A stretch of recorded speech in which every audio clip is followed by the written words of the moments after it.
আসসালামু আলাইকুম এভরিওয়ান, সবাই কেমন আছেন? আশা করি আল্লাহর রহমতে সবাই ভালো আছেন। স্বাগতম জানাচ্ছি নতুন একটা রেসিপিতে। আজকে রান্না করব ডাল দিয়ে অসাধারণ মজার পুঁই শাক। তো আমি এখানে আগের থেকে ডালটা ভালোভাবে ধুয়ে পরিষ্কার করে 20 মিনিট মতো ভিজিয়ে রাখবো। আর বাজার থেকে একেবারে টাটকা তাজা পুঁই শাক নিয়ে আসছি।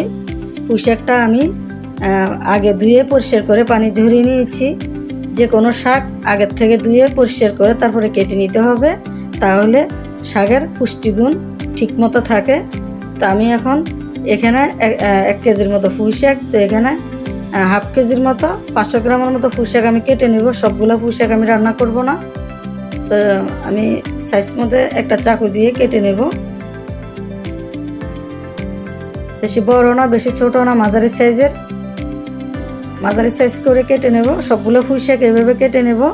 আসলে ডাল দিয়ে যে কোনো শাক রান্না করে খেতে অসাধারণ মজা লাগে, আর আমি তো ভীষণ পছন্দ করি। আর সবগুলো শাক আমার কেটে নেওয়া হয়ে গেছে। এখন চুলে একটা হাঁড়ি বসিয়ে দিয়েছি, তেল দিয়েছি, তেলটা গরম হয়েছে। হাফ কাপ পেঁয়াজ কুচি দিয়ে দিলাম। তো পেঁয়াজটাকে কিছুক্ষণ একটু লালচে কালার করে ভেজে নেব।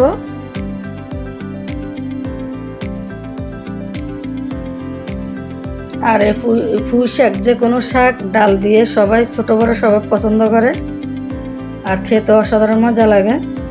আর আমি তো ভীষণ পছন্দ করি। তো এখন আমি 2টা শুকনো মরিচ দিয়ে দিলাম। আর কিছুক্ষণ পেঁয়াজটাকে ভেজে নেব।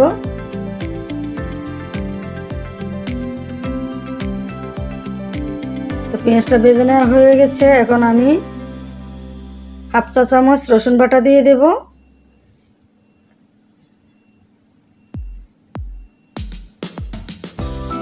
আর কিছুক্ষণ রসুনটা পেঁয়াজের সাথে একটু ভেজে নেব আমি।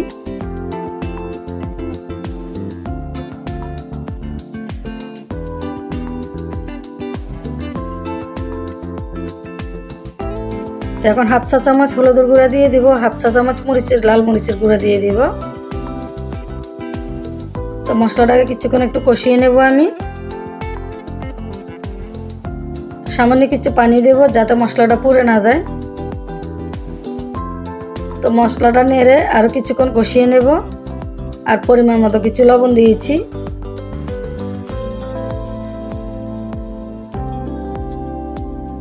তো মশলাটাকে আরো কিছুক্ষণ কষিয়ে নেব আমি। এখন আমি ধুয়ে রাখা ডালটা দিয়ে দিলাম। তো ডালের সাথে সব মশলা ভালোভাবে মিশিয়ে আরো কিছুক্ষণ নেড়ে চেড়ে নেব।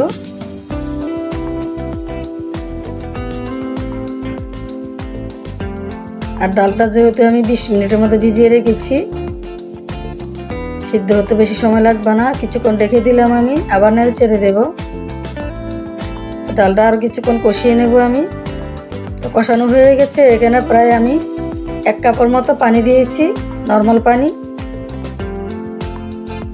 তো কিছুক্ষণ ঢেকে দিয়ে রান্না করে নেব, ডালটা যাতে সিদ্ধ হয়ে যায়। এই তো ডালটা প্রায় সিদ্ধ হয়ে গেছে।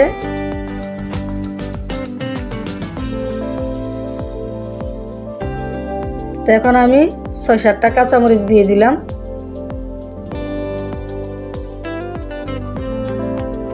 ডালের পরিমাণটা একটু বেশি হবে। আর এখন আমি শাকটা দিয়ে দিলাম। আমি যে প্রসেসে রান্না করব আপনারা এভাবে ট্রাই করবেন। শাকের কালার, পুষ্টিগুণ ঠিক থাকবে, কালারটা একেবারে সবুজ থাকবে। তো ডালের সাথে শাকটা ভালোভাবে নেড়ে চেড়ে মিশিয়ে নেব আমি। তো এখন আরো কিছুক্ষণ ঢেকে দিয়ে রান্না করে নেব।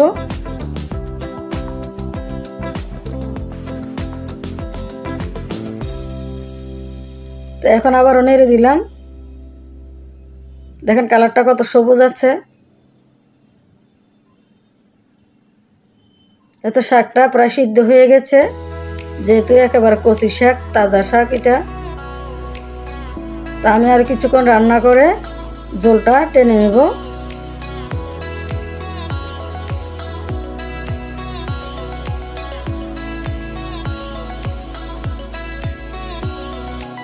আপনারা এভাবে ট্রাই করবেন। গরম গরম ভাতের সাথে খেতে অসাধারণ মজা। এই পুঁই শাক আর ডাল দিয়ে রান্না করে খেতে অসাধারণ মজা।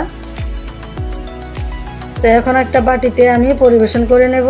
তো আমার ভিডিওটা যদি ভালো লাগে অবশ্যই আমার ফেসবুক পেজটি ফলো করবেন।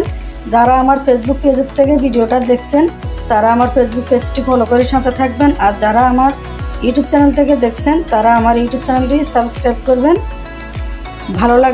ভিডিও ভালো লাগলে লাইক কমেন্ট শেয়ার করবেন। সবাই সবার ভিডিও দেখবেন, সম্পূর্ণ ভিডিও দেখে সুন্দর গঠনমূলক কমেন্টস করবেন। দেখেন পুঁই শাকের কালারটা কত সুন্দর সবুজ কালার। তো সবাই ভালো থাকবেন। আজকের মতো বিদায়, আল্লাহ হাফেজ।